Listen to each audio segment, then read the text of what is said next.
Endi albatta birinchi navbatda Strich Katanskiy sog'liq tilaymiz, tuzalishini va sog'-omon bo'lishini tilaymiz.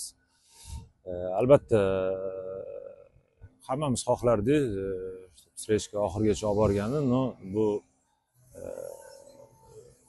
qo'limizda emas, sog'lik har doim birinchi o'chirda turadi. Men keladigan bo'lsa, albatta bilasizlar, kecha rahbariyat tarafidan mani nomzodim tasdiqlandi. Shuning uchun men keladigan bo'lsa, albatta terma jamoa begona emas. Aytganingizdek, bu libosida ko'p yillar davomida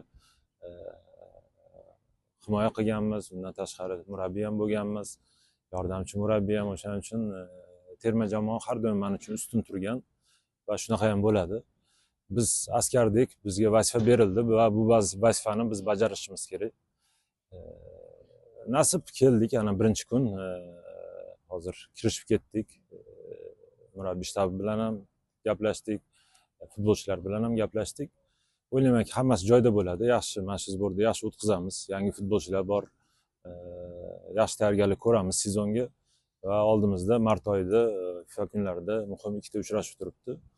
Bunga nasib bo'lsa yaxshi tayyorgarlik ko'ramiz. Chunki oz muddat qoldi. Albatta eng asosiy hamma sog'-omon bo'lsin, yaxshi formada kelishsin o'sha zborga. Va oldimizga qo'yilgan vazifa albatta jahon chempionati va oxirgi palladamiz. Eng muhim uchrashuvlar turibdi. Albatta o'ziga yarasha mas'uliyat, bosim, qiyin paytda olishga to'g'ri bo'ldi. Chunki vaqt ham yo'q, hech nima yo'q.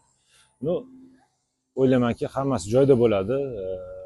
Nima kerak bo'lsa hamma narsani qilamiz va kuchli bo'lib bu o'yinlarga chiqib bizga kerakli natijalarni qo'lga kiritamiz. Chunki boshqa yo'li ham yo'q. O'ylaymanki, futbolchilarda mahorati ham, kuchi ham, qobiliyati ham hamma narsa yetadi. Va muxlislarimizda ham albatta duolari, ularda qo'llab-quvvatlashi ham katta rol o'ynaydi. Chunki birgalikda biz katta kuchga aylanamiz va faqat birgalikda erishishimiz mumkin bu narsaga.